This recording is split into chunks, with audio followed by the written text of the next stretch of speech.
Todo mundo me ouvindo bem? Bom, para quem não me conhece, eu sou a Marcela Minhoto, eu sou psicóloga, gestalt terapeuta, sou professora do Instituto há vários anos, sei lá, há muito tempo já. Eu dou aula na formação em gestalt terapia com crianças e adolescentes. Meu maior foco é esse núcleo em crianças e adolescentes. Também fiz parte do núcleo de transgeracionalidade, onde a gente fez todo um grupo de formação nesses movimentos transgeracionais. E eu também sou coordenadora do Instituto, e aí eu vim participar da semana de psicologia do Instituto com o maior prazer, e eu trouxe aqui um bate-papo para a gente fazer sobre o medo, né? Assim, o medo mais voltado para a clínica infantil, tá? Mas, quando a gente olha lá para a clínica infantil e a gente compreende as crianças que às vezes estão paralisadas pelo medo, talvez a gente consiga fazer online, então, com os adultos que ficam paralisados no medo e chegam para a nossa clínica sofrendo ali de muito medo, muitas fobias, muita ansiedade. Então, o meu foco maior vai ser falar desse medo na clínica infantil, mas a gente sempre pode ir traçando um paralelo. Pessoal, quando eu começo a falar, eu engato a primeira e não paro. Aí, se vocês quiserem, vocês podem ir me interrompendo, falando, tá bom? Ana, você me ajuda aí olhando o chat. Você me ajuda aí olhando, falando assim, tem uma pergunta aqui. Alguém levantou a mão, porque eu não consigo ver todo mundo. Como eu estou compartilhando, Pode né? deixar, pode deixar. Assim, e aí seria muito legal, pessoal, se vocês conseguissem ligar as câmeras, estarem com a gente mesmo, fiquem à vontade, tá bom? Então vamos lá. Parece que não há nenhum acessório do HomeKit. É isso? Do nada a Siri começou a falar. Tô ótima de tecnologia hoje, tá? Tô indo bem. Passou a tela? Não passou a tela. Passou a tela. Bom, acho que a gente começa falando aí de medo, pensando em definições gramaticais. Fui lá buscar. Como é que eu ia começar uma palestra falando sobre medo? Vamos começar com o concreto. Vamos começar com definição, eu pensei. Foi o percurso que eu fiz, né? Então, vamos trazer aí a definição, que é um estado afetivo, o dicionário coloca. E aí ele também diz que medo é um temor, uma ansiedade irracional. A última coisa que eu esperava encontrar como definição de medo no dicionário era algo sobre ansiedade. Mas aí eu achei interessante. E aí segui aí com a definição, né? É um estado afetivo. Então a gente já começa fazendo a definição que medo é um estado afetivo. Ou seja, medo é uma questão de afeto. E quando a gente fala de questões de afeto, a gente está falando de algo que é muito mais subjetivo do que objetivo, muito mais difícil de definir, certo? E aí eu fui, e aí a gente encontrei que fobia é um substantivo feminino que é um medo exagerado. Fobia de altura, porque quando a gente pensa medo, a gente pensa que a escalada do medo é a fobia. É um medo exagerado, certo? Então aqui a gente tá, eu pensei em falar, quando a gente fala de medos e a gente fala de fobias, porque a fobia traz o sofrimento existencial. E quando a gente vai trabalhar com crianças, as crianças a gente trabalha muito na questão do medo, no limbo, no sistema límbico, né? Na formação do cérebro, no cérebro reptiliano, no sistema límbico. Mas com adultos, a gente vai trabalhar quando esse medo cristaliza, quando esse medo escala, quando esse medo traz sofrimento existencial. Então, com adultos, a gente já trabalha na escala das fobias. Para mudar, tem que ser aqui. E aí, pensando, né? Eu fui pensando, o meu percurso foi trazer do concreto para o subjetivo, do lá e então. Então, quando eu penso lá e então, eu vou trazer nas questões do desenvolvimento, em que momento porque tem uma parte do desenvolvimento infantil que tem a questão do medo orgânico. Os médicos, os pediatras, a gente, quando tem criança pequena ou quando recebe criança pequena, ela passa por uma fase de medo orgânico, que é o medo do crescimento do cérebro. Aquele cérebro vai criando emoções, ele vai se desenvolvendo, a comunicação entre os lóbulos, a parte de cima do cérebro, a parte de baixo, o lado direito, o lado esquerdo, vai ampliando, e aí esse medo passa a ser algo orgânico. Então, tem uma fase do desenvolvimento que acontece em torno dos 2, 3 anos, que é o medo orgânico. Geralmente é a fase que as crianças sentem muito medo. Todas elas têm medo.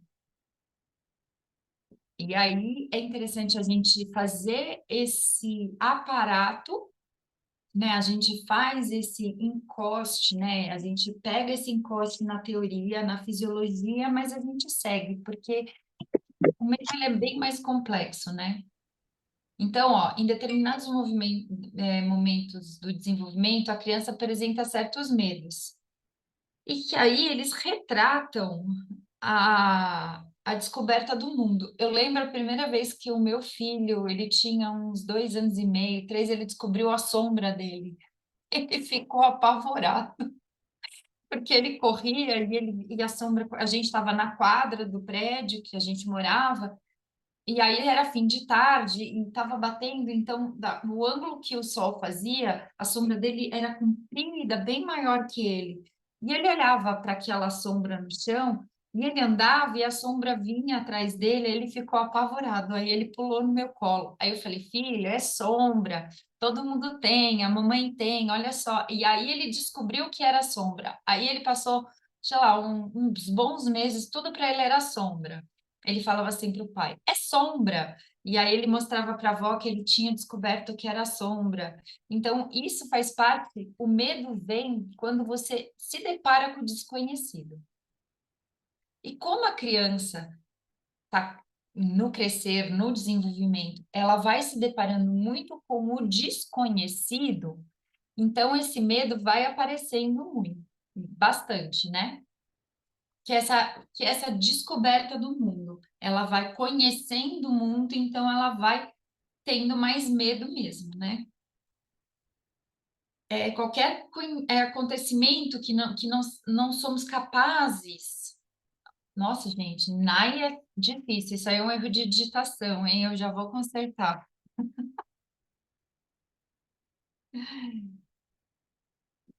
Aí, ó. Não seja capaz de compreender ou controlar, produz sentimento de insegurança, fragilidade e vulnerabilidade. Isso também permeia a vida dos adultos. Quando a gente se depara com eventos com os quais a gente não tem, que a gente se sente vulnerável. Vamos retomar aí 2 anos atrás, quando começou a pandemia. Como vocês se sentiram no primeiro momento? Eu me senti tão vulnerável, eu fiquei tão apavorada, que eu me tranquei em casa mesmo, assim, eu fiquei meio doida nos primeiros momentos, assim, aquela sensação de que o medo, era um medo, assim, como se a morte estivesse espreitando. Era essa a sensação que eu tinha.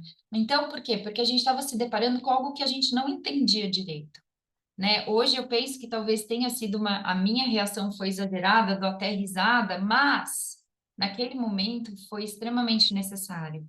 E eu acho que muitas pessoas passaram, a gente teve um crescimento, do campo, né? Perante a sociedade, as pessoas experienciaram muito medo. Medo de morrer, medo de perder as pessoas que a gente ama, e muitas pessoas ainda não saíram desse medo extremo. A pandemia passou, a gente voltou à normalidade, mas ainda a gente tem algumas pessoas com gatilhos emocionais muito complicados desse medo extremo vivido. Então, esse medo, quando a gente pensa, é essa deparar-se com algo que a gente não tem controle, com algo que a gente desconhece e que traz sensação de vulnerabilidade. Então, quando a gente vai pensando em crianças, né? A gente vai lá e vai pensando lá como é que aparece os medos no desenvolvimento. Aí a gente tem a faixa etária de 0 a 6 meses, que ele sai lá daquele bebezinho que mal abriu o olho, né, para aquela criança que já está sentando. Os primeiros 6 meses de vida correspondem a 80% do crescimento, né? Ela aprende a sentar, ela tem um controle motor, neurologicamente é um grande momento. O primeiro ano de vida, gente, você nunca vai crescer na vida que nem você cresce no seu primeiro ano de vida, né? Corresponde a 80% o primeiro ano de vida. De todo o crescimento da vida, você sai do nada e você termina o primeiro ano falando e andando.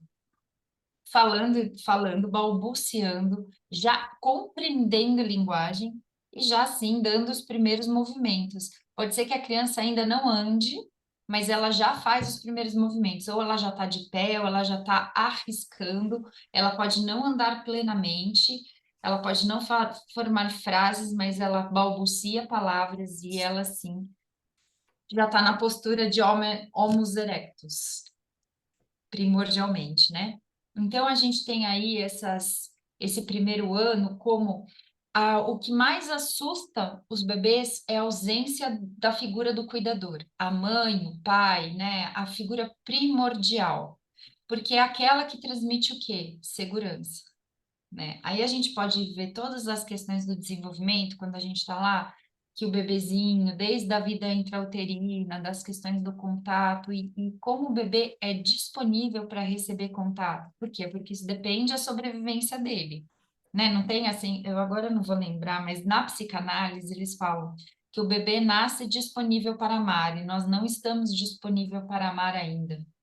É um pouco verdade, porque não é que ele nasce disponível para amar, ou ele faz isso ou ele morre. A gente não precisa, né?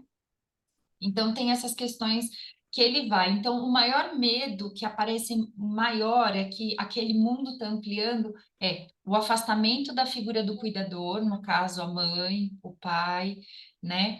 Ou o principal cuidador, que dá o estranhamento, né? Que a gente já fala, a criança está estranhando. É verdade, ela estranha ambientes, né? Porque ela vai olhando no entorno, ela precisa dessa figura de apego.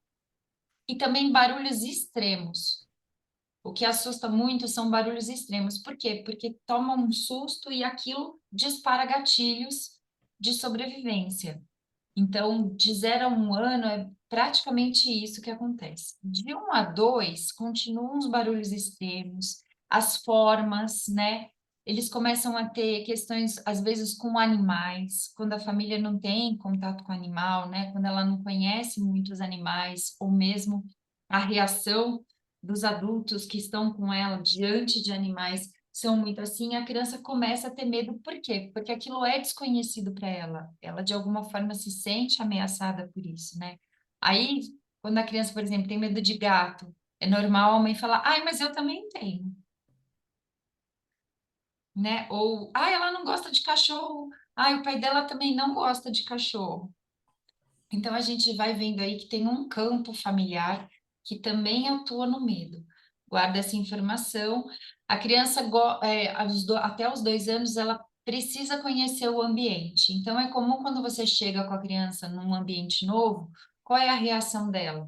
Ela fica encolhida, ela fica desconfiada, ela precisa de um tempo para dominar aquele ambiente, porque aquele ambiente é desconhecido para ela. Então, é natural um primeiro momento ela ter uma resposta de medo para dominar aquele ambiente, para conhecer e aí se soltar, certo?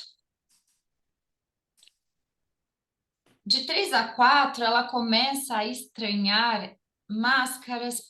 Continua, tá, gente? A questão dos pais, do escuro, pode ser que dos animais já dê uma melhorada, dependendo do contato. E aí ela começa a ter medo de monstros, de coisas mais subjetivas, né? Às vezes de personagem, né? Ela adora o personagem da TV. Aí chega no aniversário, vem aquele bonecão vestido. Nossa, mas dá um pânico na criança. Ela grita, ela sai correndo e todo mundo quer que ela toque naquele bicho. Imagina, ela vê o bicho desse tamanho, gente.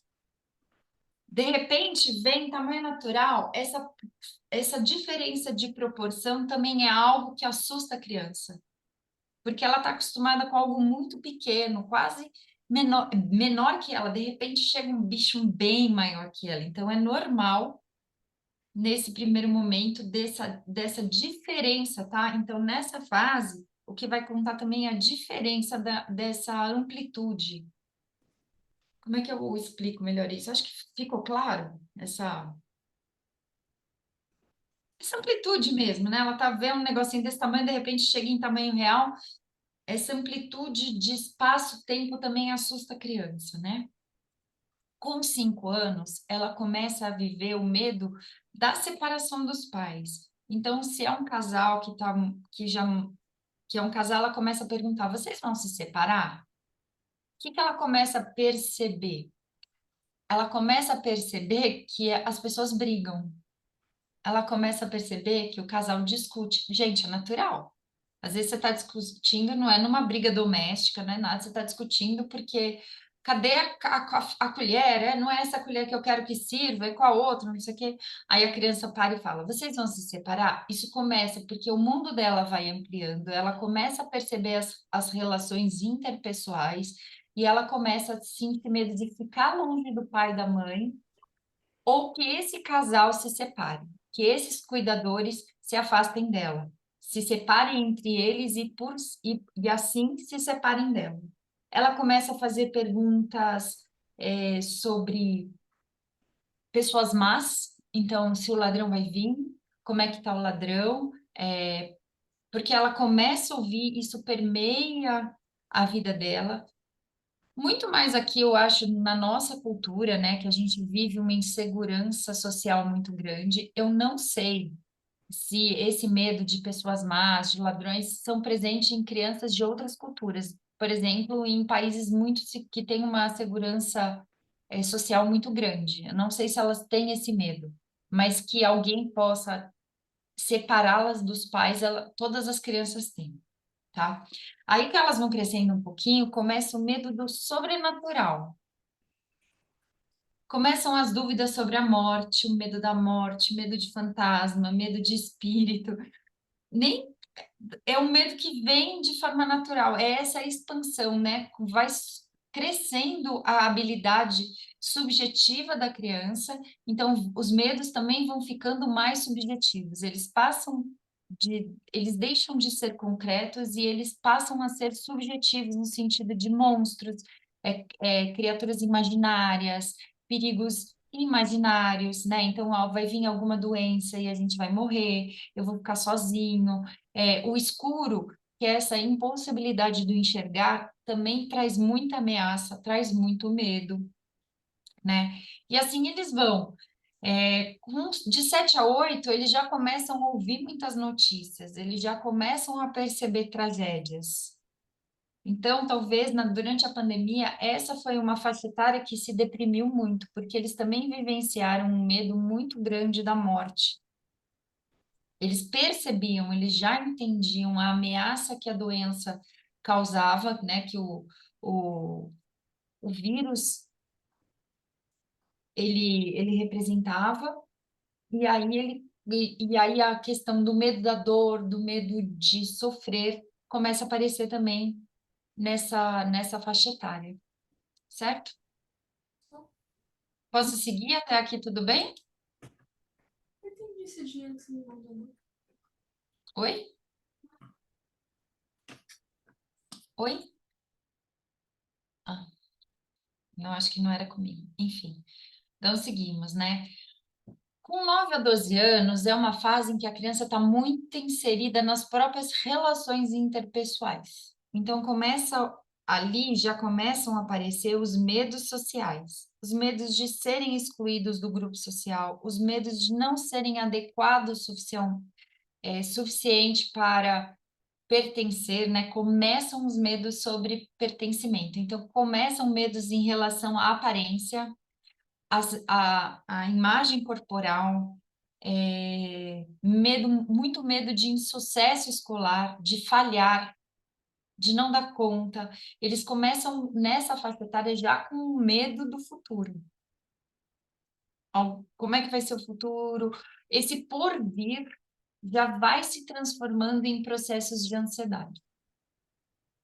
Então, a gente Sofia, pode começar. a pensar que... Porque até um amadurecimento cognitivo, um amadurecimento do cérebro, né? Até ali, aquela faixa etária, até os 9 anos, mais ou menos, a criança, ela não pensa muito no futuro, ela tem uma vivência muito mais de presente. O que a ameaça, o que ela tem medo, ela tem medo do presente. Depois dessa faixa etária, com o crescimento, ela começa com projeções futurísticas. Então, e se acontecer alguma coisa lá, e então, e isso começa a trazer uma paralisia, uma ansiedade, um medo existencial. E daí só piora, né? Vai lá com os 12 aos 18, né? Medo de falhar, muita insegurança em relação ao futuro, né? Tudo isso vai aparecendo, certo? Então, quando a gente fala medo e desenvolvimento, a gente pensa que toda vez que a tomada de consciência, o que é o desenvolvimento? É a tomada de consciência sobre o entorno e sobre si mesmo. O medo vai aparecer toda vez que isso amplia, toda vez que essa consciência amplia, né? Então, quando ela vai percebendo os fenômenos da natureza. Então, ela começa a ficar com medo, por exemplo, de catástrofes que ela estuda na escola. Eu, eu lembro que meus filhos estudaram sobre catástrofes, terremotos e não sei o que lá. E aí eles chegaram em casa com muito medo de ter um tsunami. Ia ter um tsunami, porque ia ter um tsunami, porque ia ter um tsunami. E para explicar para eles que mesmo que tivesse um tsunami, onde nós moramos é muito seguro, que é uma região muito alta, não sei o quê. Aí ele estuda geografia, mas não estuda muito geografia, eles são pequenos ainda. Isso foi ano passado, o meu filho mais velho tinha 8. E aí ele ficou com medo de que ia ter um tsunami. Aí começava a chover, ele falava, pronto, vai ter um tsunami. Eu não sei qual foi a relação que ele fez de chuva com tsunami, o que que ele aprendeu na escola, mas ele começou a ficar com isso. Demorou um tempo, exigiu muita conversa, exigiu muita escuta, exigiu muito, não é nada disso. Passou, nem se fala mais sobre isso hoje, mas tinha esse medo. Começava a chover, ele começava a ficar com medo de tsunami.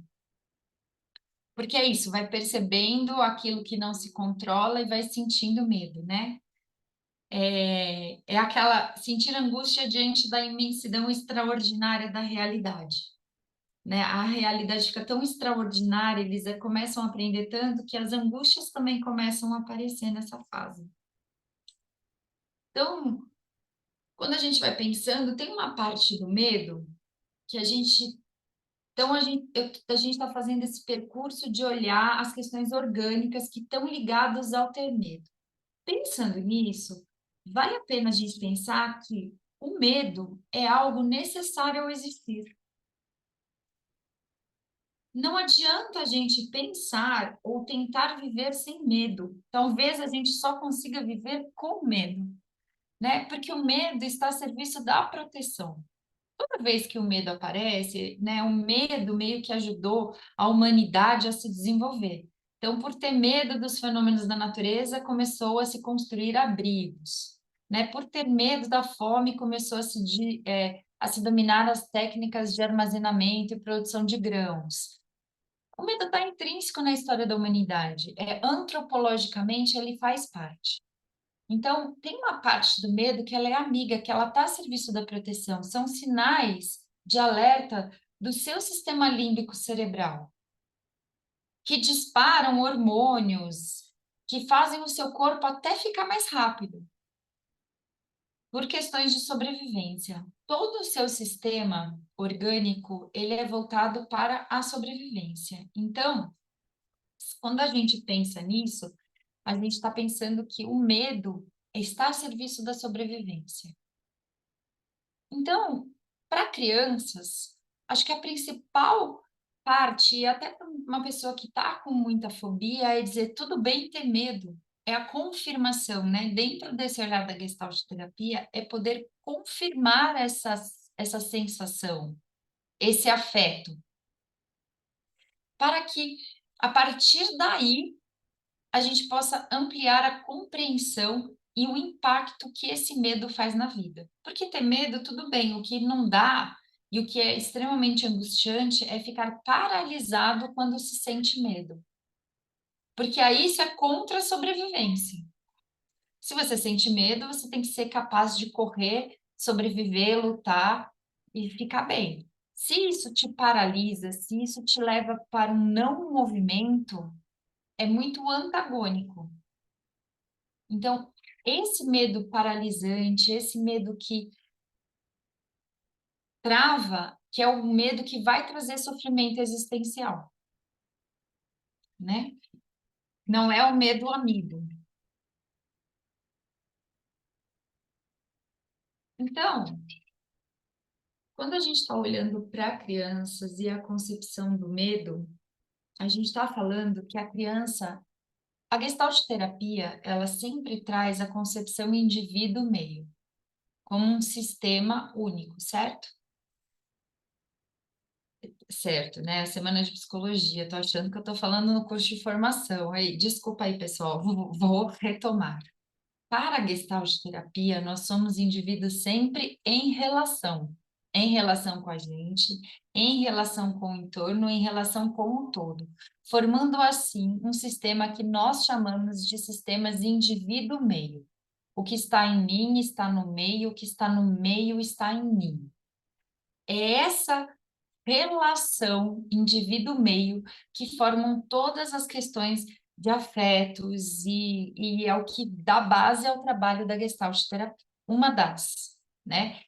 Na compreensão teórica da relação indivíduo-meio, como um sistema complexo. Então, quando a gente fala de criança, a gente está falando de criança, outro, mundo. Então, a própria criança, o outro. Vou dar um exemplo: a criança, a mãe e o mundo. Então, a criança conhece o mundo através da mãe. Estou usando mãe aqui porque é mais fácil, mas vamos falar como principal cuidador, com a pessoa que cuida, com a pessoa que encaminha, tá? Mas eu vou nomear de mãe, vou pedir essa licença poética, vou falar que é mãe.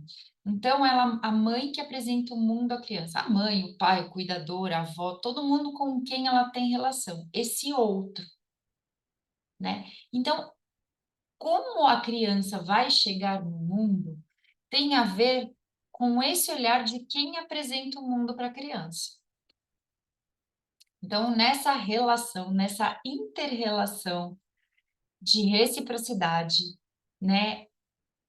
O outro que está apresentando o mundo para a criança também está apresentando os próprios medos, está apresentando o mundo já com um viés, né? Tudo está interligado. Então, a gente não pode falar de um fenômeno que é somente interno. A gente tem que olhar como esse fenômeno está no campo familiar, sabendo que estamos inseridos sempre num campo. Lembra da relação indivíduo-meio que eu acabei de falar. Então, é isso. Então, o medo, nessa perspectiva, é sempre um sentimento transferido. Lembra que lá no começo, um pouquinho antes, eu falei assim, que a criança que tem medo do cachorro, é normal a gente ouvir uma frase assim: ah, mas eu também tenho medo de cachorro. Ou a minha mãe que fica com ela tem medo de cachorro. Ah, o pai dela odeia cachorro. Se não aconteceu nenhum incidente com a criança, ou seja, se ela não foi ameaçada por nenhum cachorro, se ela não.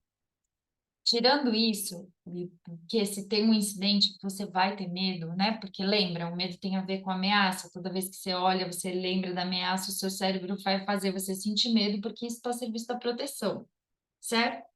Não acontecendo nenhum incidente que remeta você a essa necessidade de sobrevivência, ter medo sem ter explicação é porque esse medo provavelmente é um sentimento transferido. Tem a ver com a relação criança, família, família, totalidade. Tá? Então, assim, a gente precisa ter esse olhar dentro da clínica infantil. quando estamos atendendo crianças, é o que a gente costuma falar, a família como parceira, mas não é no sentido de julgamento ou de. Não é nada disso, é para compreender melhor os fenômenos, né? Para ter esse olhar mais expandido para a totalidade, tá? Vamos lá. Então, quando a gente está pensando nessa relação, a gente vai falar que o medo ajuda na autorregulação. O que que é autorregulação para a Gestalt terapia? A autorregulação é a forma de estar no mundo.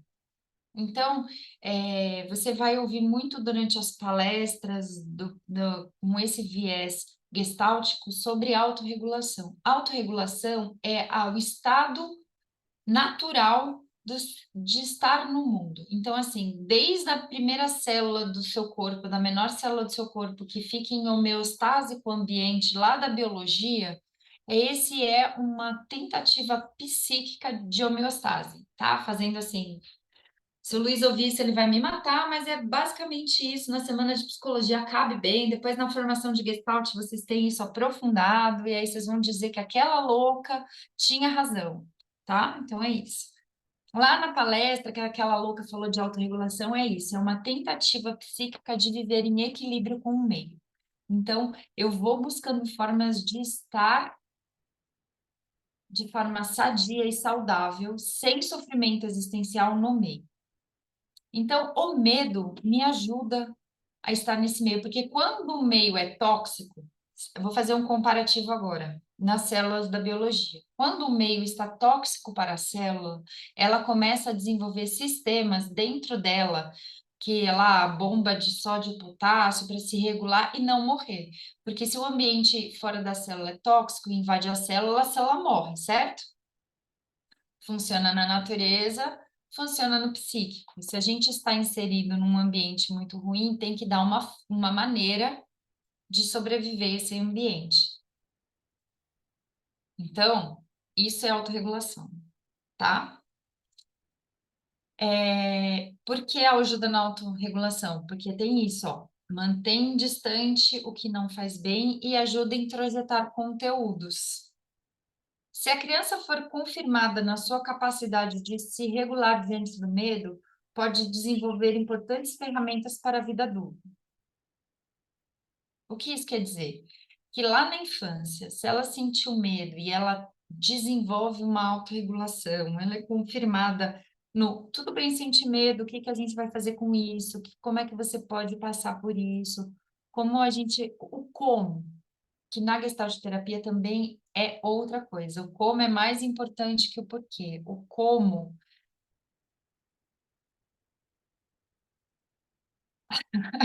é que eu vou acelerando, né? Peraí.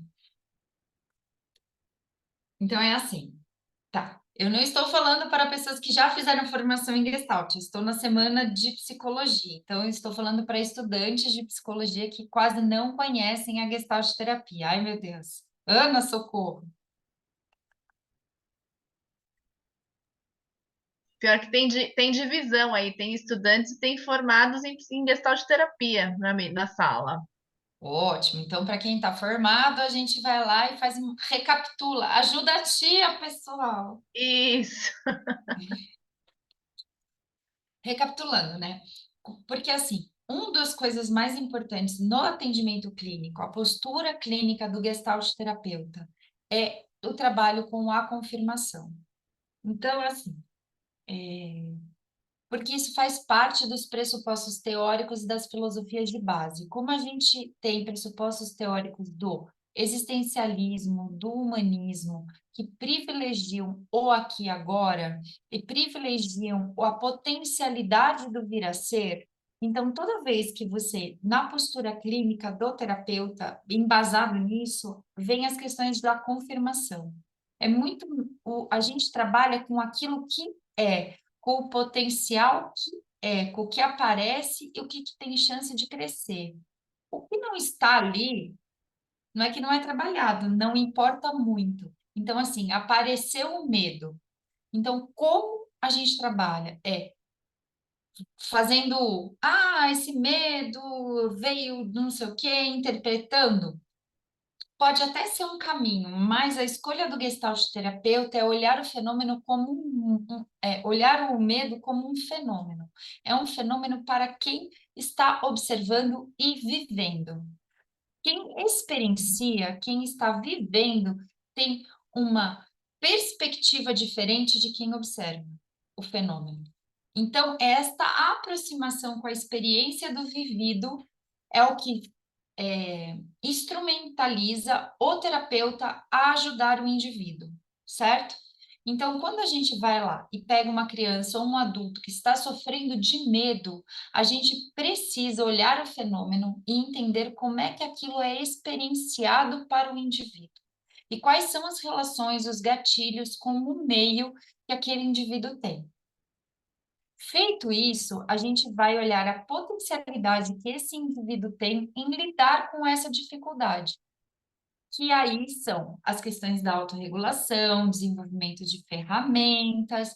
Então, aí a gente vai trabalhando com as potencialidades do vir a ser, tá bom? Então, quando a gente fala em confirmar a capacidade de sentir medo, é isso mesmo. Você sente medo e o que você pode fazer com isso? É fazer com medo, não é eliminar o medo, porque eu sinto medo, isso é importante, como eu me regulo com esse medo, o que este medo mostra para mim e como eu posso, com ele, passar por essa situação. Tá? Tudo bem? É isso. E aí a gente vai falar do medo inimigo. O medo inimigo é o medo que paralisa, é o medo cristalizado, é o medo tão grande que o indivíduo não consegue usar as reações biológicas naturais de enfrentamento, de correr, de se proteger, e ele paralisa. Paralisa e as sensações são terríveis. Então, a gente vai falar ali das fobias, que são medos exagerados que não apresentam mecanismos adaptativos, né? E que aparecem em idades inadequadas. Por exemplo, não é esperado que uma criança acima dos 6 anos tenha ansiedade de separação. Isso acontece na faixa etária dos 2, 3 anos, porque separar da mãe é perder a conexão com o mundo. Uma criança mais velha já está com os vínculos sociais, já pertence, já consegue se afastar e voltar da mãe. Quando essa ansiedade de separação aparece, a gente tem que olhar para isso com mais cuidado, né? Então, aconteceu alguma coisa no histórico familiar, aí você geralmente percebe que a mãe é muito medrosa, são a mãe e a criança que estão sofrendo com a separação, né? Os pensamentos persecutórios da criança são os pensamentos persecutórios da mãe, né? Então, a gente tem ali uma ressonância no campo, que aí também é um trabalho com a criança nesse lá e então, nessa interação indivíduo-meio. Eu, criança, outro, tá? Então, assim, quando a gente está falando que são mecanismos que não que aparecem ou persistem em idades inadequadas, é isso, né? Aquele medo, lembra que eu passei toda a ideia do medo orgânico, quando esse medo já não é mais orgânico, a gente está falando aí do afeto mesmo, a gente está falando do intrapsíquico, né? Não cedem ao desenvolvimento, são persistentes e, sobretudo, alteram a vida familiar e social da criança e são fontes de sofrimento existencial.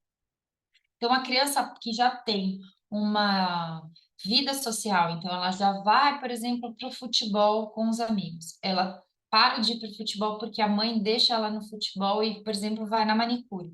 Aí ela não quer mais ir no futebol, porque ela não quer ficar sozinha no futebol, sendo que ela não estará sozinha, ela estará com os amigos, ela está com o professor. Então, assim, isso é um exemplo, tá, gente? Então, ela já ficava e de uma hora para outra ela para de querer ficar sozinha. Então, ela começa com esse medo exagerado, ela começa com medo de que a mãe não vai vir, que a mãe não vai dar conta, que ela vai ficar sozinha. Então, isso começa a ficar confuso, né? Esse é um medo inimigo. Ele já saiu, ele já escalou, está trazendo um sofrimento existencial. A mãe passa de fazer as coisas para dar suporte para essa criança, atrapalhando a vida social. Então, em festa, a mãe não consegue conversar porque a criança fica colada nela, né? Todo mundo já viu um caso assim, conhece alguém, já ou foi uma criança Marcela, sem infância. Oi, é Ana Luísa que está falando, não sei se você está me vendo bem. tô te vendo. E- Oi, Ana. Tá, eu queria só tirar uma dúvida com base no que você já falou, no que você está dizendo. Eu, infelizmente, não vou conseguir ficar até o final. Estou achando muito interessante, já antecipo o meu agradecimento, mas fiquei com uma dúvida.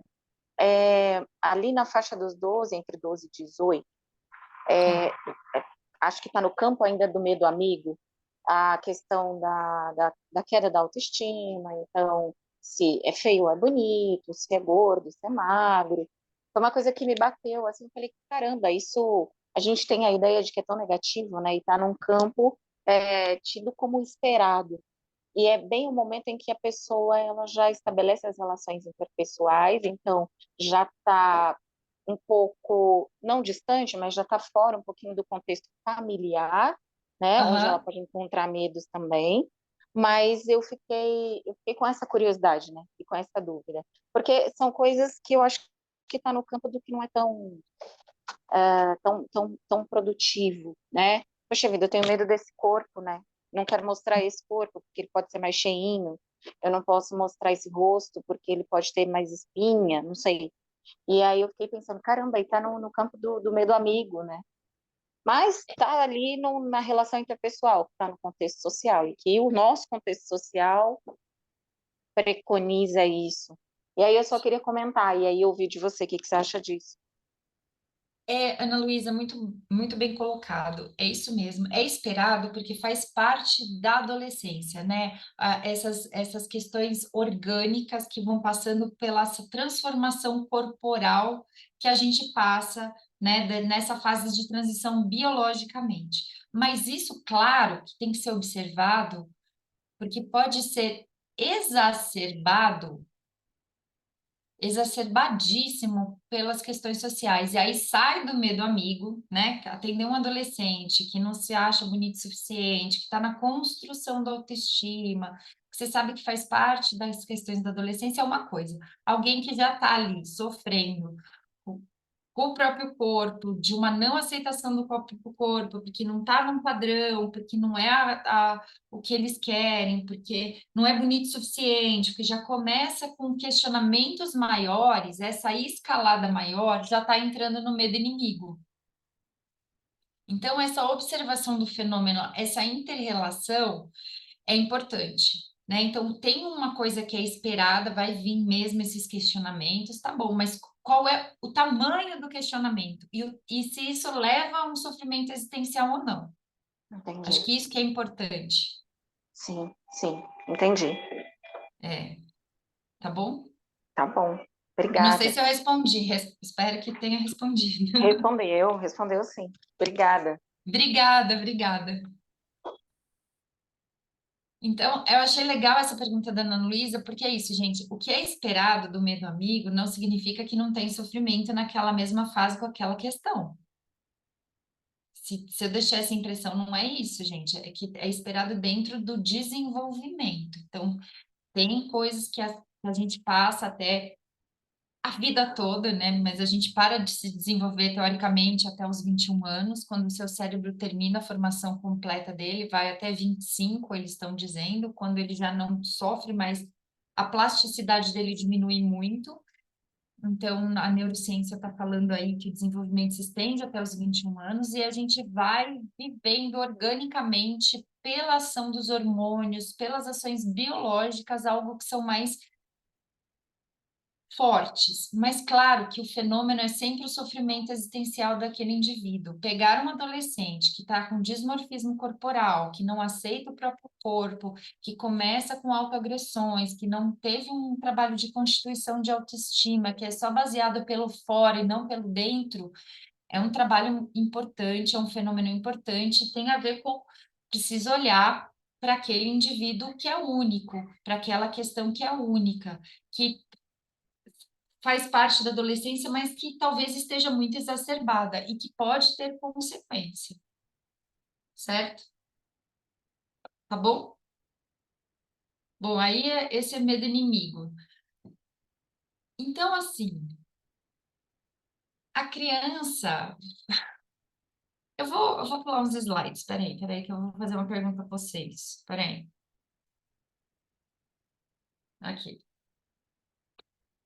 Ansiedade e medo. Que nasce primeiro?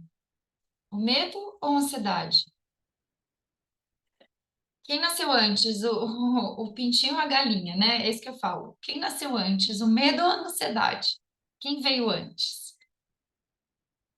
O medo gera ansiedade? A ansiedade gera medo? O que vocês acham? Quem veio antes? Vamos fazer aqui uma,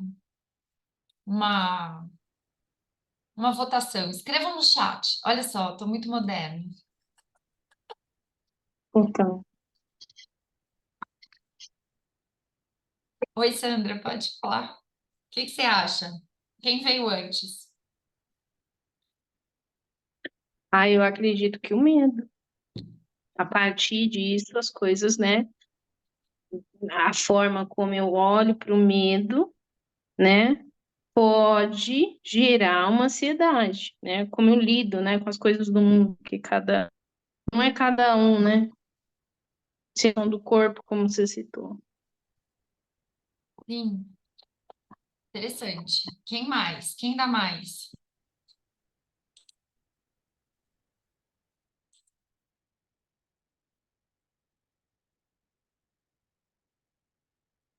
Quem dá mais? Quem dá mais? Quem acha que o medo veio antes? Quem acha que a ansiedade veio antes? Uma pergunta Tostines para vocês, gente. É que eu sou velha e assim, eu lembro da minha infância que tinha. Tostines vende mais porque é fresquinho ou é fresquinho porque vende mais? Então, aqui a pergunta é: a criança tem medo e fica ansiosa ou ela é ansiosa e tem medo?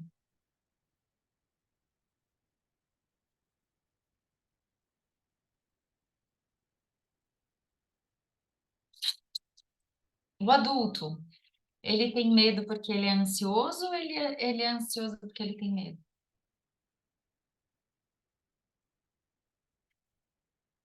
Questão, gente, que se a gente for pensar primeiro em sentimentos, né, a gente pode falar que o medo é do sistema límbico, ele é basal, né? Então, assim, aí a gente, aí a Disney ajuda, né?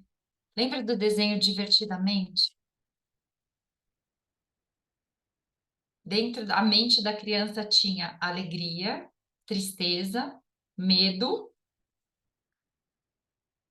nojinho e raiva. Vocês lembram do desenho Divertidamente?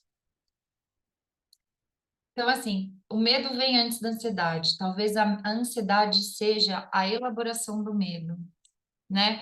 Então, assim, você começa a ficar com medo das coisas do entorno e isso gera pensamentos acelerados do porvir, né? Porque se a gente pensar que a ansiedade é o lá, é o porvir, né? Todo mundo fala, tá cheio aí no Instagram que quem tem ansiedade sofre de futurismo.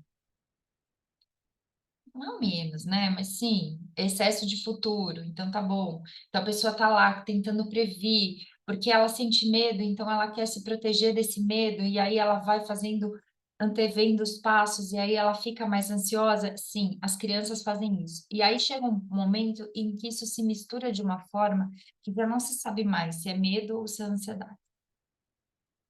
E aí separar essas duas emoções dentro de si são super importantes, né? Então, ó, vou voltar lá. A criança ansiosa vivencia fobias, aqui, ó, que revelam crenças de um modo hostil, perigoso e ameaçador. Se elas revelam essas crenças dão medo. Então, ela vai combater essas crenças e ao mesmo tempo vai ficar ansiosa por isso, tá? As intensas preocupações fantasiosas enfraquecem a sua capacidade de concentração em sala de aula e assim inibem o seu potencial cognitivo. A- a- Isso por quê? Porque você está tão tomado internamente com as próprias coisas que quase não sobra espaço para o fora. Então, a queda no desempenho escolar é um dos primeiros sintomas e uma das primeiras queixas que as famílias trazem na terapia. E ali, talvez esteja uma criança que está sofrendo por medo e ansiedade, tá? Interferem na dimensão afetiva e emocional ao criar sentimentos de insegurança que afetam a sua autoestima e passam a perturbar a sua vida e as suas relações sociais. Aqueles afetos que eram seguros, contatos que eram saudáveis, passam a ficar cada vez mais restritos ou a não ter, e a criança vai ficando cada vez mais sozinha. Ela se percebe sozinha, mas ela não consegue fazer movimentos para voltar às relações, porque os pensamentos são tão persecutórios, o medo é tão intenso, a sensação é tão intensa que ela não consegue, né? E quando está acontecendo, um dos trabalhos mais importantes é você ajudar a ter energia para uma ação. Então, sair só deste modo para dentro, mobilizar energia e ir para a ação, né? Essa energia que fica ali presa,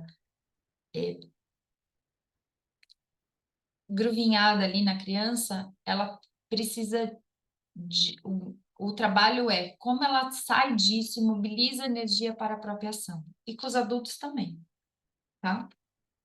A gente está falando de muita ansiedade, e aí se quem veio primeiro, se é a ansiedade, se é o medo, aí a gente fala daquela ansiedade de separação, né? Que a criança tem uma perturbação em ficar sozinha. Ficar sozinha para ela é um grande risco, né? Eu acho que uma das coisas quando a criança está com ansiedade de separação é qual é a fantasia dela que ela tem em relação a ficar longe da mãe? O que pode acontecer se ela ficar longe do cuidador, da mãe, do pai, de quem quer que seja que está disparando essa emoção, né? Qual é a fantasia? O que pode acontecer com ela? Qual é a ameaça, né? E ficar indo fazendo esse trabalho. Que por que esse vínculo afetivo está tão ameaçado? Qual é a ameaça real? Qual é a ameaça fantasiosa? O que está acontecendo ali? Às vezes a criança começa isso numa viagem a trabalho do cuidador principal. A pessoa se afasta por 2, 3 dias a trabalho, e a criança fica bem, quando a mãe volta, tá tudo bem. A primeira saída que a mãe faz, a criança desestrutura. Desestrutura mesmo, entra num choro, num sofrimento existencial, porque fica com esse medo dessa separação. Então, isso é uma ansiedade de separação, né? Que pode levar até a uma. Aí tem outra coisa que pode estar junto ou não, que é uma ansiedade social, que é esse medo dos estranhos. Tudo é ameaçador, não consegue sair do lado da mãe. Pode estar junto com a ansiedade de separação ou não. Elas podem vir juntas ou sozinhas, mas tem a ver com esse medo profundo, experienciado de modo visceral, né? Que mexe nas vísceras mesmo. A criança tem sintomas físicos de dor de barriga, às vezes ânsia de vômito, chegando, podendo até vomitar, porque ela está experienciando no corpo. Esse também é um fenômeno interessante para a gente olhar e poder acolher, né? Como é que esse medo já está misturado com ansiedade de uma forma que ela já não consegue mais perceber. Acho que um grande trabalho é desgrudar essas duas coisas, porque tem o medo e tem a ansiedade. Quando a gente consegue descolar essas duas coisas, a gente consegue trabalhar, né? Então, os sintomas são, todo mundo conhece bem. E aí a gente está falando que eles são antagonistas, né? Porque tem a necessidade da união e o desejo da união, mas a necessidade da separação. Por quê? Porque às vezes a criança vai para a escola, os pais têm que trabalhar, o cuidador principal tem que trabalhar, enfim. Então, o desejo é a união e tem a separação. Tem a dependência e tem separação. Então, assim, viver a separação de um jeito tão dolorido é quando a gente começa a compreender onde é que a criança não está conseguindo se regular. Fazer esse afastamento e essa aproximação, que são necessárias ao viver. E aí o trabalho passa a ser ajudar nessa separação e nesse aproximamento. Né? Tá? Tudo bem?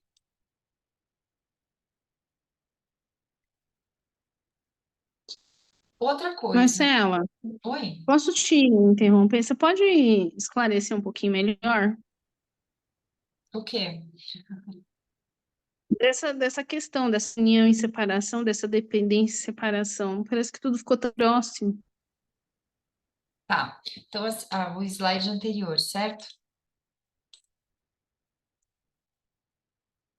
Aqui, ó. Não, passou. Esse aqui, né? Esse que você está falando? Da união e separação. Então, é assim: existe uma questão que é o desejo e a necessidade. A criança tem um desejo de uma união. Quando ela está nesse formato de união, ou seja, nessa aproximação, ela está vivendo o desejo, então é tranquilo. Quando ela se separa da mãe, quando há esta separação, este desejo não é mais atendido e ela passa a experienciar aquilo como algo muito ruim. Sendo que o natural é você se aproximar e você se afastar, você se aproximar e você se afastar, né? Então, ela não vive o que é natural porque ela está, aqui eu vou dar uma mãozada, tá? Aprisionada, entre aspas, nessa necessidade de união. Então, a gente está falando que eles fazem dilemas de contato. Dentro da visão da Gestalt terapia, não é possível só ter união. Existe essa necessidade de equilíbrio entre união e separação, certo?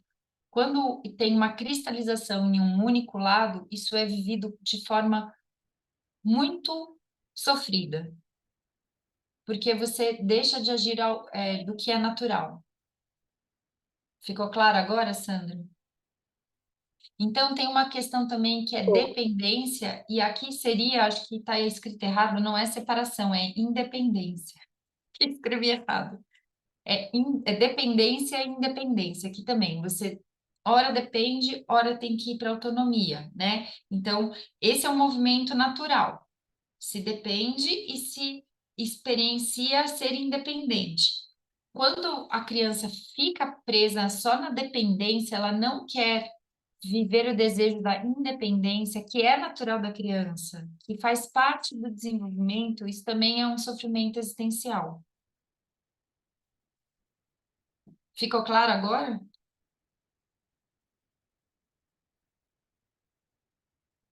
Ficou, Marcela. Ficou. É que eu não tinha me tocado que estava. Tudo bem. Aí aqui assim, ó, a mesma coisa na confiança e na desconfiança, né?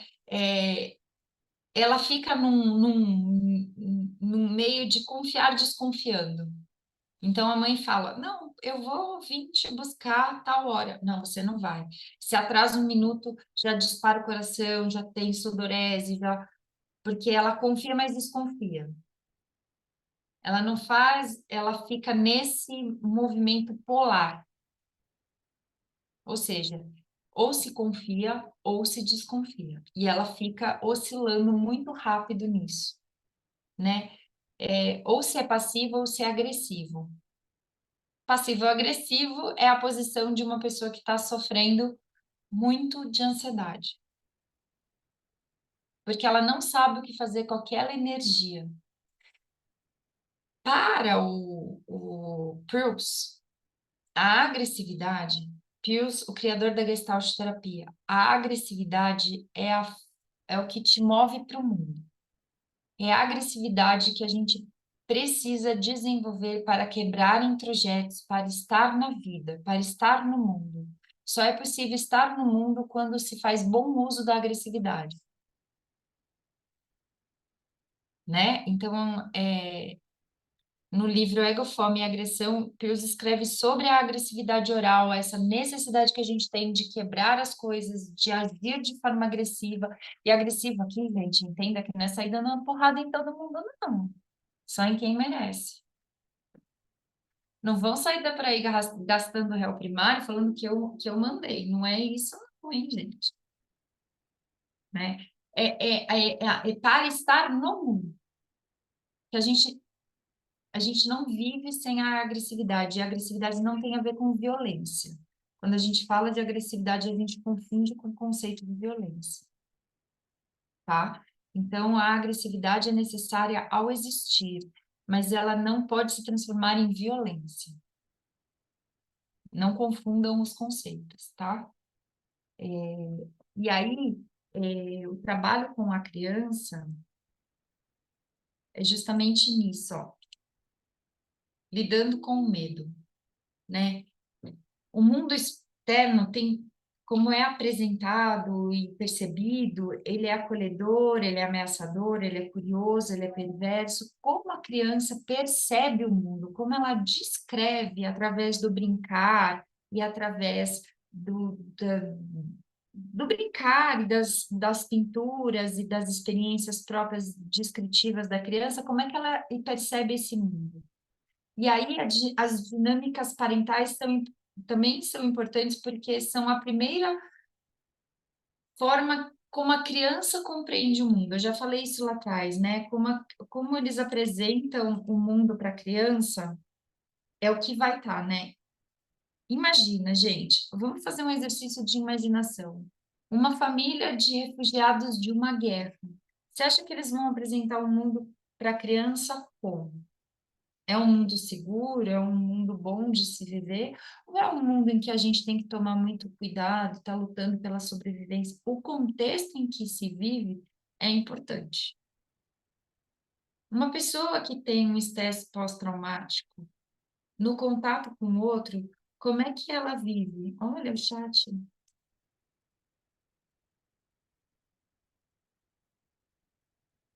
Né? Como é que ela vive o... Nossa, me perdi.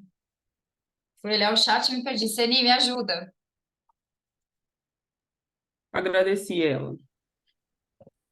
Assim, então eu estava falando que por que que a gente estava falando de dinâmicas parentais? Porque o contexto em que se vive, o contexto em que se está, é super importante no trabalho e na compreensão do trabalho com ansiedade e com medo, tá?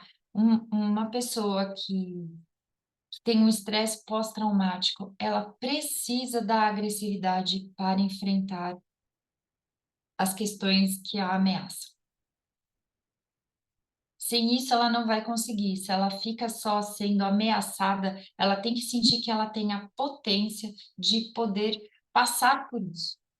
Por isso que a gente fala de agressividade dentro da Gestalt terapia. É nesse sentido, tá bem? Então, aqui, ó. A criança, dessa maneira, depara-se com a angústia da escolha de permanecer na união confluente. Lembra daquele quadrinho? Se ela vai ficar só ali ou se ela vai buscar a separação, que é natural. E também com a renúncia à dependência infantil para seguir rumo à independência. Então, assim, ela vai a comer sozinha ou ela vai ficar esperando alguém dar comida na boca dela? Claro que as crianças fazem charme, né? Mas isso, ela tem que abrir mão dessa dependência para ir para a independência, né? Cujo conflito anuncia a dúvida da opção por si, sua autonomia ou pelos pais. Então, assim, a criança que está vivendo de ansiedade com medo absurdo, ela está com esse medo de eu vou para o mundo ou eu fico aqui? E as fantasias são de que ela não pode abandonar os pais. E as crianças se esforçam muito, muito para ser o que elas imaginam que os adultos esperam delas. Que às vezes nem é o que o adulto espera, mas a criança acha que é. Certo? Então, o que é essa busca tem que ser por autonomia, por independência, por separação. Mas, gente, sempre lá e então, mostrando para a criança a potência que ela tem de se autorregular e de desenvolver mecanismos para. Não é falar, ó, você não pode mais ligar para sua mãe, não é assim também, né? Que isso gera impactos piores. Então, como a gente vai se instrumentalizando e trabalhando na clínica para ajudar a criança a passar por essas polaridades, tá? Então, trabalhar o desapego da relação, meu Deus, da relação de forma a permitir a separação e fomentar o processo de individuação. Levar a criança a descobrir o autopoder para exercer a independência. Apoiar-se no seu potencial do que é saudável em si.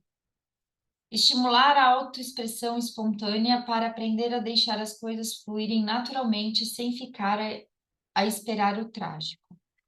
Isso não é só no trabalho com crianças, tá, gente? Isso a gente, na clínica é mais fácil porque a gente consegue, eu acho, né?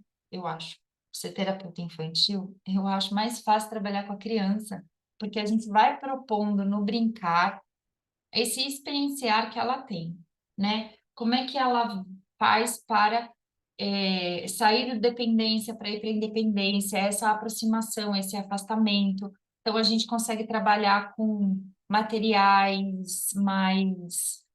Por exemplo, slime. Slime é algo que junta, separa, junta, separa, junta, separa. Então, assim, um pedacinho de slime pode ser a mamãe, um pedacinho de slime, um pedacinho é a criança, um pedacinho é a mamãe. Então, separa, elas vão cada uma para um canto, depois elas juntam, né? Então, essa separação e esse afastamento é muito mais fácil de ser trabalhado nesse subjetivo com a criança no brincar. Como adulto, é necessário que a gente vá criando esse autossuporte para que se passe pela experiência, para que se passe pela sensação, muitas vezes pela sensação corporal que a ansiedade traz, que é a sudorese extrema, o ataque cardíaco, às vezes o vômito, né?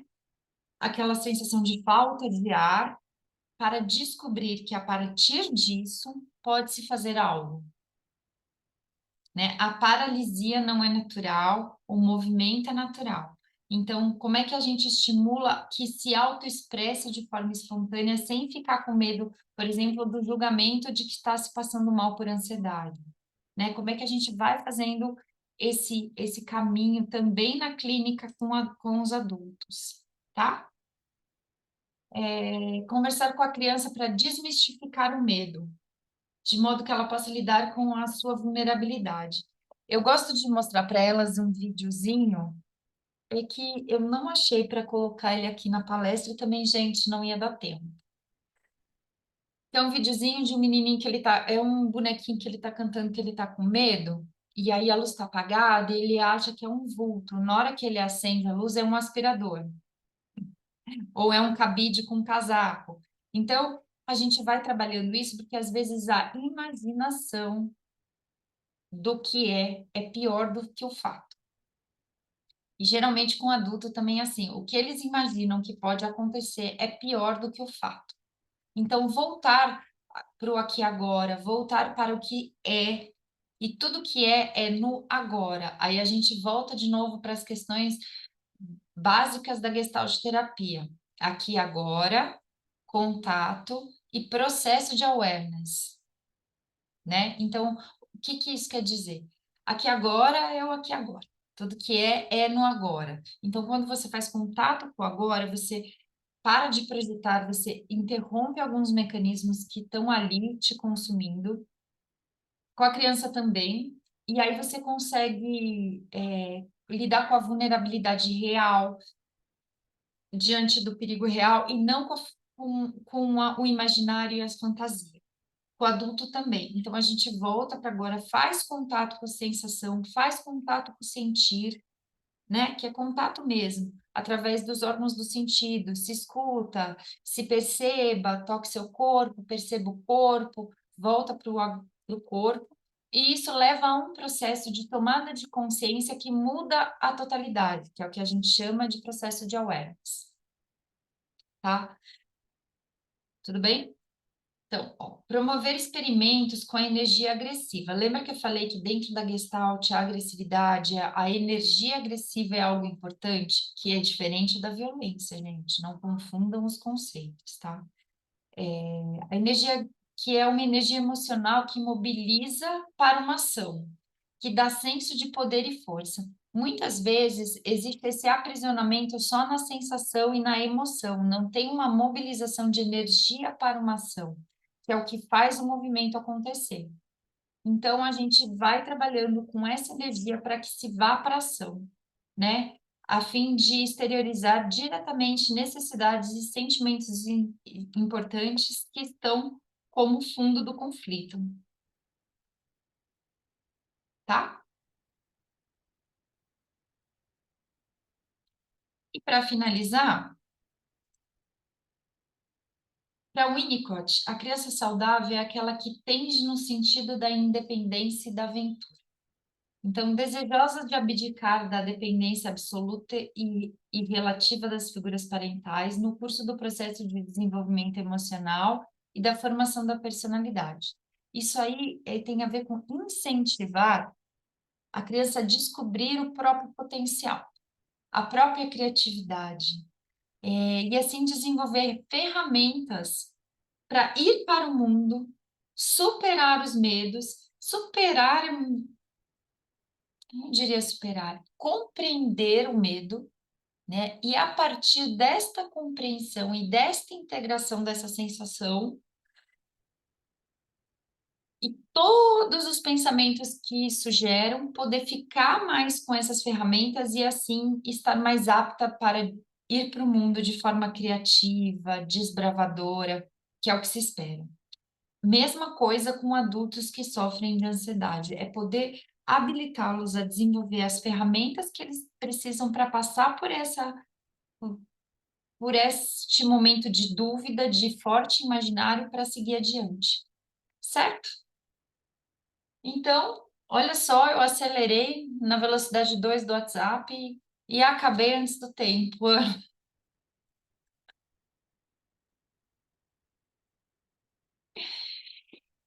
E é isso, pessoal. Isso foi um pouquinho do que eu preparei para a nossa tarde de hoje, para falando um pouquinho sobre medo e como o medo é o, o pai, a gente pode dizer, ou um grande gerador de ansiedade, né? O pessoal respondeu aqui no chat que era medo, medo, medo. É, gente, o medo acho que vem antes da ansiedade. Inclusive, as pessoas começam a ficar com medo de sentir medo. Tem até uma música do... Já viu aquela... Chama Medo, que ele fala que dá medo do medo que dá. Nossa, agora eu não vou lembrar o nome dele. É, Vou ver no Google. não, eu tenho no Spotify, gente, peraí. Lenine. Lenine!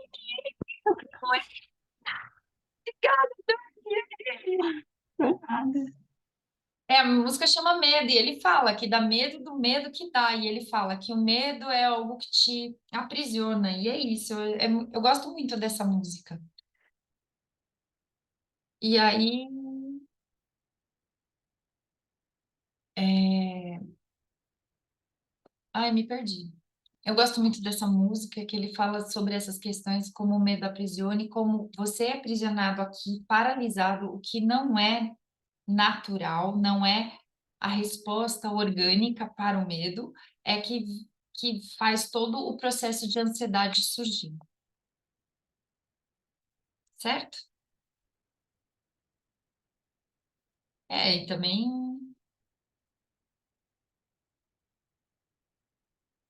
Tá, eu tô lendo aqui o chat para ver se tinha alguma pergunta. E é isso, pessoal. Muito obrigada por vocês ficarem aqui comigo essa tarde, me aguentando disparada. Temos aqui mais tempo, se alguém quiser perguntar alguma coisa, conversar um pouquinho, a gente pode ficar até 6h10, né, Ana? Temos tempo, meia horinha aí para vocês conversarem sobre medo. Sem medo, galera. O meu medo também já passou da palestra, também estava com medo de dar palestra, viu, gente? Não é fácil, não. Tava aqui, ó, num medo danado de falar.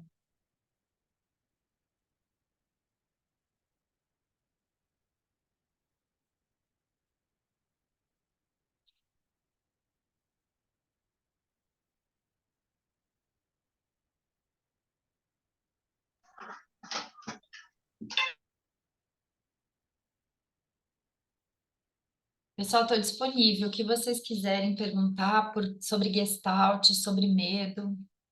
Só não vale perguntar sobre signos, que eu não sei. Nem sobre o tempo também, que eu também não sei. O resto nós estamos respondendo, né, Sandra? Oi, Mayara. Boa tarde. Boa tarde. Primeiro queria agradecer, né, a disponibilidade, assim, foi muito bom. E aproveitando, durante a palestra você falou muito sobre a importância de confirmar a maneira que o indivíduo lida com o medo dele, né? Não só a criança, mas o adulto também. Uhum. E aí eu queria saber se você poderia falar um pouquinho mais dessa maneira de confirmar a maneira como o adulto lida com o medo dele na clínica, né? Porque às vezes chega de uma forma tão cristalizada, e aí eu fiquei pensando assim, como é que eu vou confirmar algo que a princípio deveria ser flexibilizado, sabe? Aí eu fiquei com isso na cabeça, assim. Então, obrigada pela pergunta. Eu acho que é muito boa, porque é isso mesmo. A gente não, na Gestalt terapia, a grande diferença da Gestalt é que a gente não trabalha contra a defesa, a gente trabalha a favor da defesa. Então, se aquilo está cristalizado, a ideia é que ele entre em contato cada vez mais com aquele medo, e isso que eu chamo de confirmar sim, você sente medo, sim, qual é a sensação? Descreva, fale sobre ela, se aproprie dela, fique com ela no seu corpo. É horrível, não quero, ninguém quer sentir medo, gente. Então, assim, aproximação e afastamento, um pouquinho. Então, eu sinto dor de estômago, não. Ouça a descrição. Propõe experimentos em que ele possa fazer contato com as sensações corporais, com as fantasias, com a imaginação, com como ele vai vivendo aquele medo. E não é falando assim, não, gente, para de sentir medo, mas é óbvio que você não pode ter medo de gato. Sabe assim? Que ridículo, você vai ter medo de barata? A barata tem mais medo de você do que você dela. Tipo, que fala é essa? Né? É assim, tá bom, quando você vê uma barata, o que que você sente? Qual é a primeira coisa que vem na sua cabeça? Né? E podendo dar espaço para essa fala, para se falar sobre isso. E isso é a confirmação, tudo bem. Mas é ridículo ter medo de barata. Não.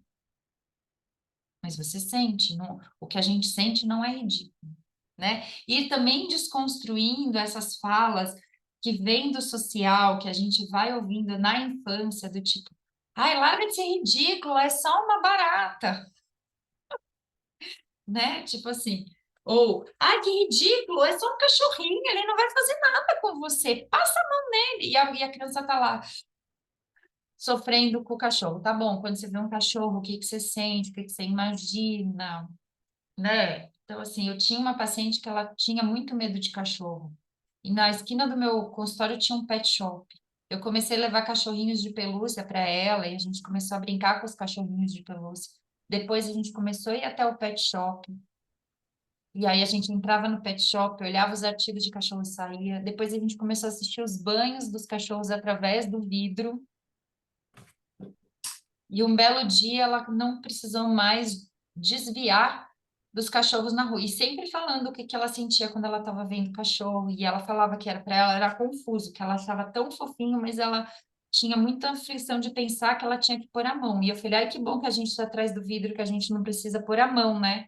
Ah, é, então. E se a gente vê um cachorro na rua, o que que a gente faz? A gente pode desviar, não tem problema. Ah, então tá bom. Então a gente foi trabalhando com essa imaginação, com essa aflição, com essas. Isso que é confirmar o medo e ir buscar a energia para lidar com ele. Faz sentido, Mayara? Sim, ficou mais claro. Agora compreendi melhor, assim. Então é uma coisa assim de intensificar a presença do medo para, a partir disso, compreender o significado, a razão daquele medo tá ali, não é? É fazer contato com o que se sente. Aqui, ó, ele vai aparecer. Olha lá, o microfone e a câmera. Você vê que ele tá riscadinho? Que isso, Ana? Ei, boa tarde. Oi? Dá para. Posso falar? Oi, Tá me oi. ouvindo? Pode. Então, tô aqui meio enrolada aqui e a Ana Paula está tentando me ajudar com as tecnologias, mas vamos lá. Ai, somos duas. Você viu que eu sofri aqui também, né? Eu sei, mas é difícil, às vezes é uma coisa tão simples, mas embola. Mas olha só, quando você estava falando sobre a questão da agressividade dentro da Gestalt terapia, Uhum. e você citou a questão das pessoas que tiveram um trauma mais significativo na vida e a dificuldade no estresse pós-traumático, quando há esse transtorno. Sim. Diante de uma situação fictícia, né, a gente imaginando aqui, que atitudes que você considera, dá um exemplo, a minha ideia era que você desse um exemplo, de repente, de um paciente ou uma ideia que que te venha à mente, no sentido assim, essa agressividade colocada em atitudes, no sentido de promover a autorregulação da pessoa, no sentido, né, essa pessoa que passou por uma grande dificuldade, que como é essa agressividade? Como é essa atitude? Que às vezes não só a que passou pelo estresse pós-traumático precisa de se potencializar esse potencial mesmo que o ser humano tem de se autorregular, e como a Gestalt coloca a partir de atitudes agressivas, mas um exemplo prático, você poderia dar para a gente? Entendi a sua pergunta. Eu vou ver se eu consigo responder. Porque é o Tá. seguinte, quando a gente está falando de agressividade, aí você estava falando, eu estava pensando no livro lá do Peirce, né? O Ego, Fome e Agressão, que Sim, ele fala.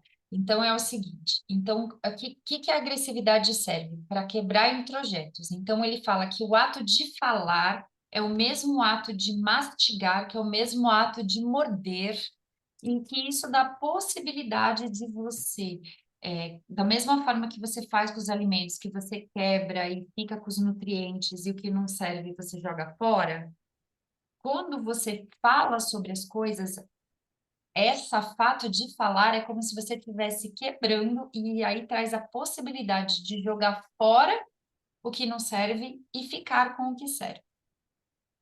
Então, o trabalho é justamente esse através do contato, essa agressividade do falar. Então, vamos falar sobre o ato traumático.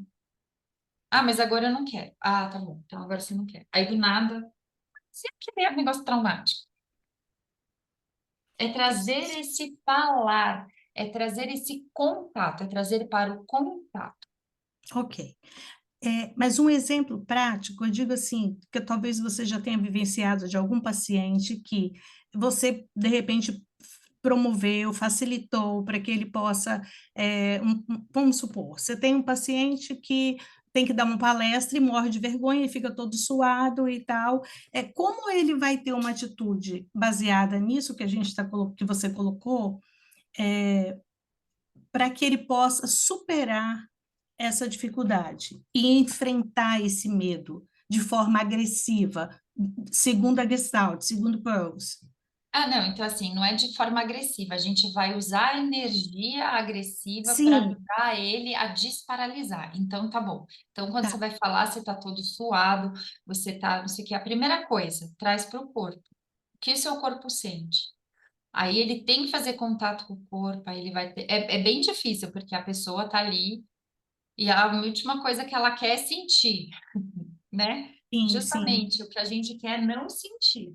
O caminho é esse do sentir. Então, para respiração, exercícios de respiração, a gente vai trazendo para o contato. Então, vamos trazendo essa energia, vamos mobilizar a energia. O que está paralisado, a gente vai desparalisar através da sensação, da percepção e da mobilização de energia. Então, esse é o trabalho. Então, quando você está nessa cena, o que que a sua cabeça está pensando? Aí a gente fala das imagens, então o que que seu corpo está sentindo?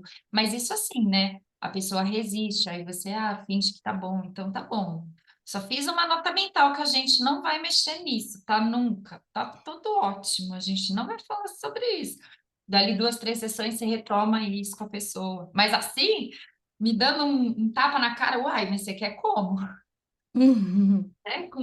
Tudo bem, pode ser com carícias, né? Então, assim, a gente vai brincando e vai trazendo, fazendo essa aproximação e esse afastamento, dando a possibilidade dele falar sobre, dele sentir, dele propor como sentir diferente, ou o que fazer com o que ele está sentindo, porque a gente não pode se impedir de sentir, mas a gente pode fazer alguma coisa com o que está sentindo, Andréa. Então, eu acho que esse é o trabalho na terapia. Como você vai fazer o que que você está sentindo, o que é melhor para você, o que que você faz com essa imagem. E aí, esse trabalho de vai e volta. É isso que é usar a energia. Sim. Obrigada. Entendeu? Faz sentido? Faz, faz. Então tá bom. Então é isso, né? Mais alguém? Ai, tô gostando desse bate-papo.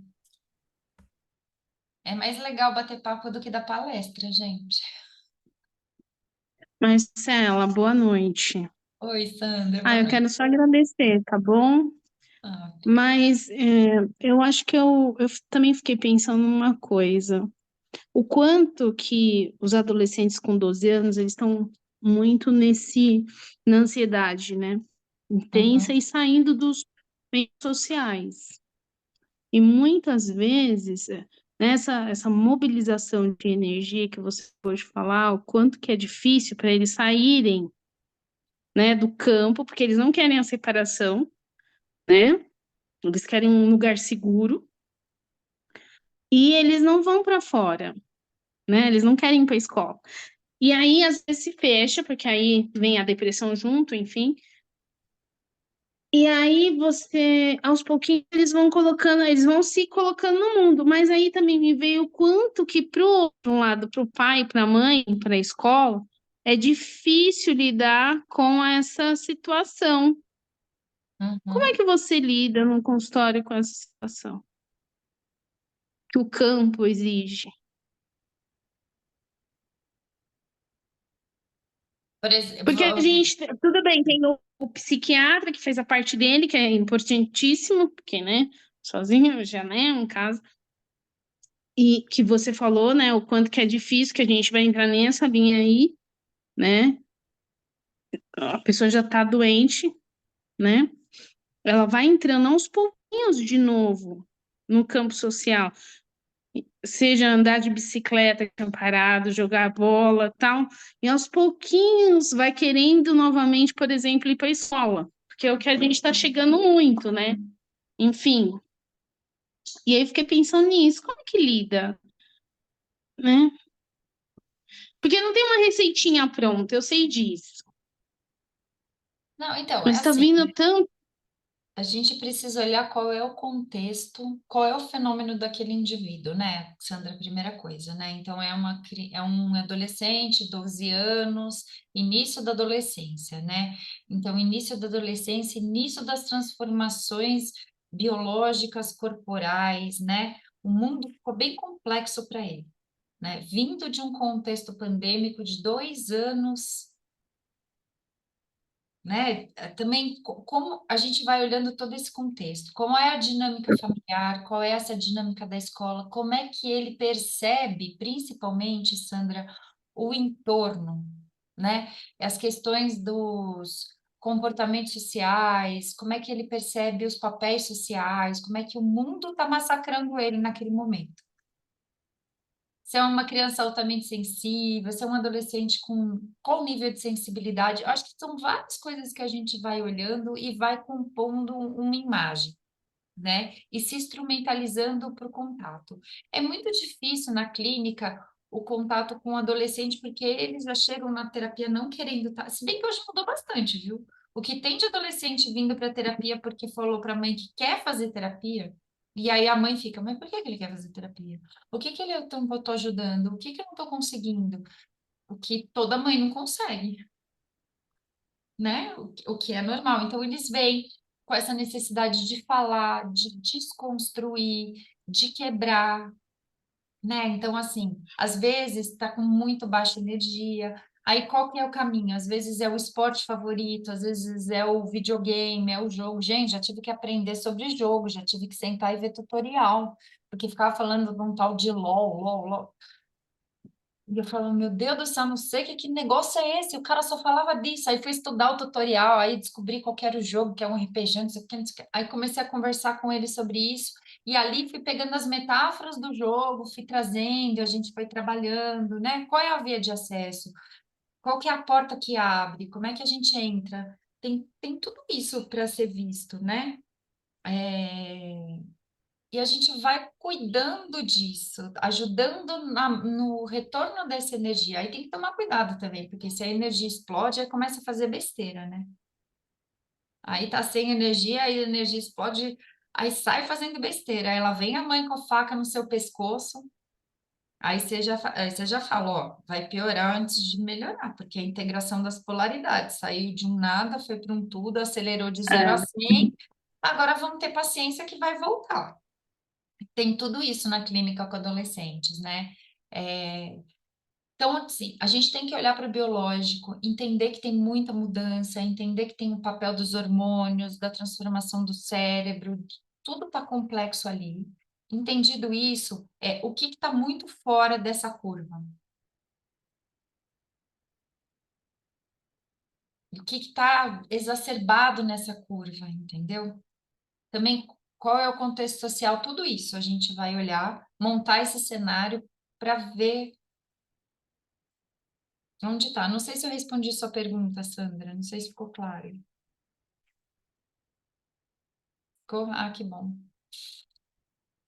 Que bom. E aí, mais alguém?